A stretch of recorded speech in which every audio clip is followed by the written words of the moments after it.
This is a video from section 10.2. The directions say to find the exact length of the curve.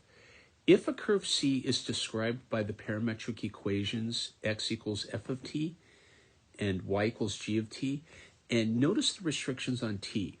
T is between alpha and beta, where f prime and g prime are continuous on the closed interval from alpha to beta, and C is traversed exactly once as t increases from alpha to beta. And what that means is essentially you're going to trace out the curve exactly one time as t moves from alpha to beta. You can't traverse it twice, in other words. Then the length of the curve C is given by the following. L is the integral from alpha to beta of the square root of dx dt squared plus dy dt squared dt. With that in mind, let's take a look at our first example. Suppose we're given the following parametric equations. X equals 2/3 t to the third. Y equals t squared minus 2. And t is between 0 and 3. Now, dx dt is 2/3 times 3t squared. So we're going to need that, okay? The 3's cancel, and we're going to get 2t squared. dy dt is equal to 2t.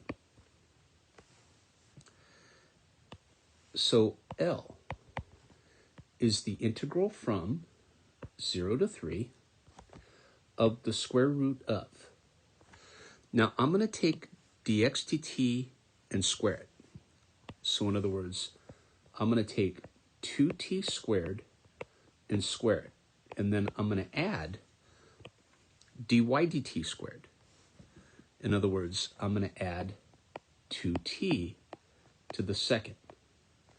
And then I'm going to integrate this with respect to t.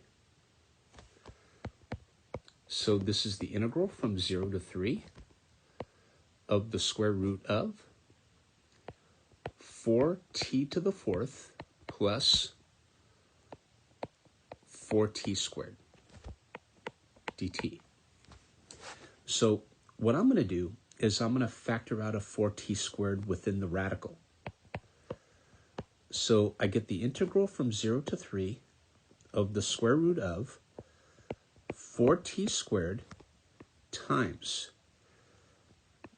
t squared plus 1, and then this is integrated with respect to t. The square root of 4 is 2. The square root of t squared is t, and the reason why it's just t and not the absolute value of t is because t is between 0 and 3. So I could rewrite this as the integral from 0 to 3 of 2t times the square root of t squared plus 1 dt. So let's rewrite this over here. We have the integral from 0 to 3 of 2t times the square root of t squared plus 1 dt. So we're going to let u be t squared plus 1. du is 2t dt when t is 0, u is 1. When t is 3, it looks like u is 10. And notice I'm plugging the values of t into that equation up there, or where the arrow is. And so this is the integral from 1 to 10 of the square root of u du. But this is 2/3 u to the 3 halves evaluated from 1 up to 10. And so I'm going to take the 2/3 out, I'm going to replace u with 10 to get 10 to the 3 halves. And I'm going to replace u with 1 to get 1 to the 3 halves. And I'm going to subtract those guys. So the answer to this example is 2/3 times 10 square root of 10 minus 1. Let's take a look at example 2.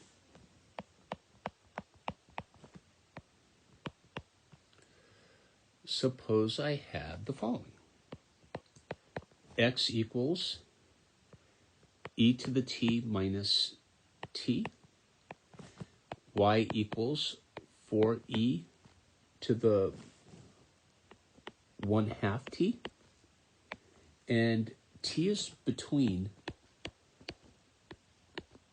0 and 2. So we need dx dt. dx dt is e to the t minus 1. And dy dt is 4e to the 1/2 t, but by the chain rule, we have to multiply by a half. And 1/2 of 4 is 2, so this is 2e to the 1/2 t. So when I want L, this is the integral from 0 to 2 of the square root of. I'm going to take dx dt squared, which is e to the t minus 1 to the second. And then I'm going to add dy dt squared, which is 2e to the 1/2 t to the second. And we're going to integrate with respect to t. Now we have to square out each of those pieces under the radical. So we're going to take the integral from 0 to 2, and we're going to take e to the 2t minus 2e to the t plus 1. That's the square of e to the t minus 1. And then I'm going to add 4e to the t. And we're integrating with respect to t. Now, this looks horrible, right? But what I would do is I would combine these terms here, the like terms. And so this is the integral from 0 to t. This is the integral from 0 to 2 of the square root of e to the 2t plus 2e to the t plus 1 dt. So you notice I just took negative 2e to the t plus 4e to the t. I got plus 2e to the t. But this works out perfectly because that's a perfect square inside that square root. So this is the integral from 0 to 2 of the square root of e to the t plus 1 to the second power dt. But this is the integral from 0 to 2 of e to the t plus 1 dt. So this is really clean. So this is e to the t plus t evaluated from 0 to 2. So notice we're looking for the function whose derivative is e to the t plus 1. And that's where I'm getting e to the t plus t from. So we'll come over here. Replace t with 2. So we get e squared plus 2. And we're going to subtract e to the 0 plus 0. So you notice I replaced t with 0. But e to the 0 is 1. So this is e squared plus 2 minus 1. And so the answer here is e squared plus 1. And that's the answer to example 2. Let's take a look at example 3. suppose I had x equals t sine t and y equals t cosine t. And over here, t is between 0 and 1.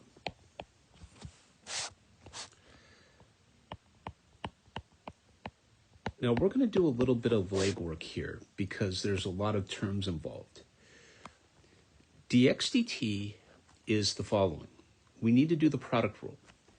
So I'm going to take the first function multiplied by the derivative of the second function, which is cosine t. And then I'm going to take the derivative of the first function, which is 1, and multiply it by sine t. And so, of course, this is t cosine t plus sine of t. So what I'm going to do now is I'm going to square this result. And so this is t cosine t plus sine of t to the second, which is t squared cosine squared t plus 2t cosine t sine t plus sine squared t. Okay? dy dt. Now, dy dt is going to be t times negative sine t. So we're talking about the first function times the derivative of the second function. The derivative of cosine t is negative sine t. And then I'm going to take the derivative of the first function and multiply it by the second function. So it's the derivative of t is 1 times cosine t. So this is cosine t minus t sine t. Now let's square that out. dy dt to the second is equal to cosine t minus t sine t to the second, which is cosine squared t minus 2t cosine t sine t plus t squared sine squared t. So what I want to do now is I want to rewrite dx dt squared and dy dt squared. So dx dt squared is, if you notice, t squared cosine squared t plus 2t cosine t sine t plus sine squared t. So we get t squared, let's remind ourselves again, cosine squared t plus 2t cosine t sine t plus sine squared t. Now I'm going to write dy dt to the second right underneath. Now I'm going to do it in a certain order. So this is t squared sine squared t plus, actually minus 2t cosine t sine t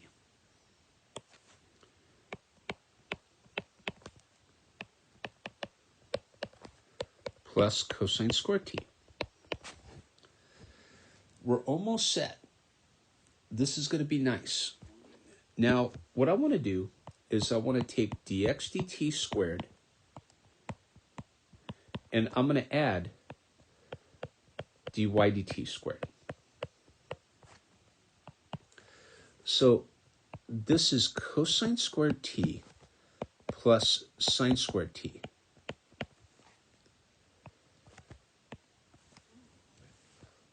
plus 2t cosine t sine t minus 2t cosine t sine t. And then I'm going to add, if we come over here, t squared cosine squared t plus t squared sine squared t.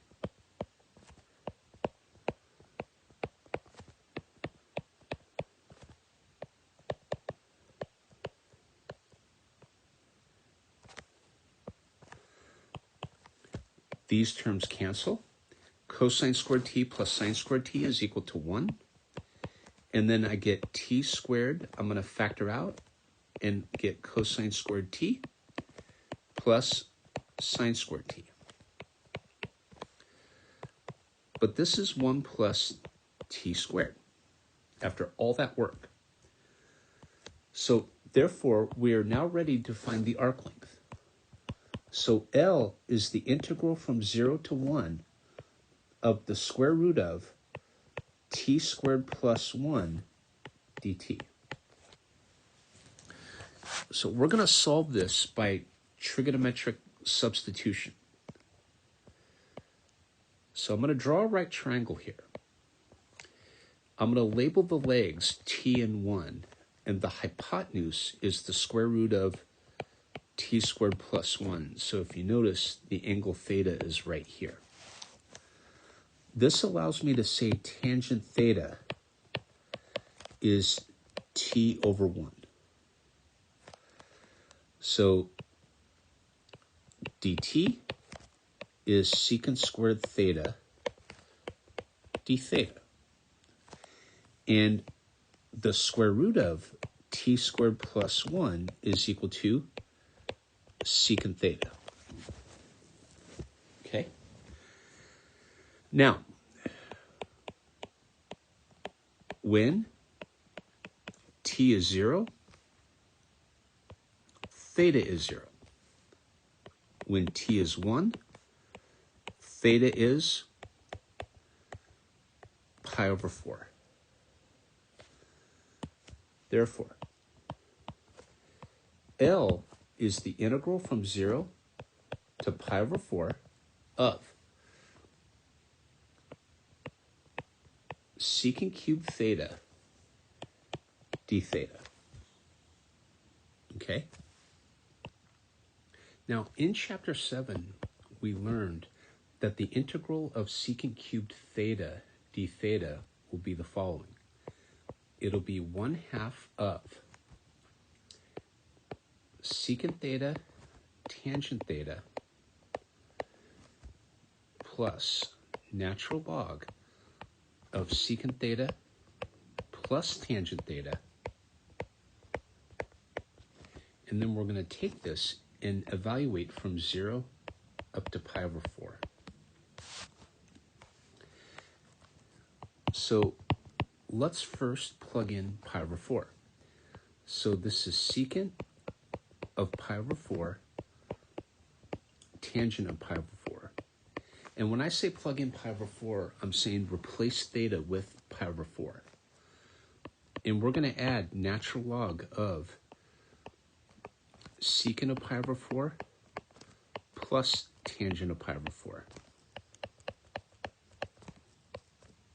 Now, if you don't mind, okay, so I don't have to do this, I'm hoping, when I plug in 0 for theta, tangent of 0 is 0.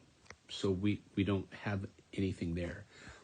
And when I plug 0 in for theta, secant of 0 is 1, and tangent of 0 is 0, and the natural log of 1 is 0. So when you plug in 0 for theta, you're just going to get 0 here. And so in the end, we get the following. We get 1/2 of secant of pi over 4. Well, that's going to be square root of 2. Tangent of pi over 4 is 1. And square root of 2 times 1 is square root of 2. And then we're going to add the natural log of square root of 2 plus 1. And that's the answer to example 3. And that'll conclude this video for section 10.2, where we worked 3 examples of finding arc length. Okay, thank you.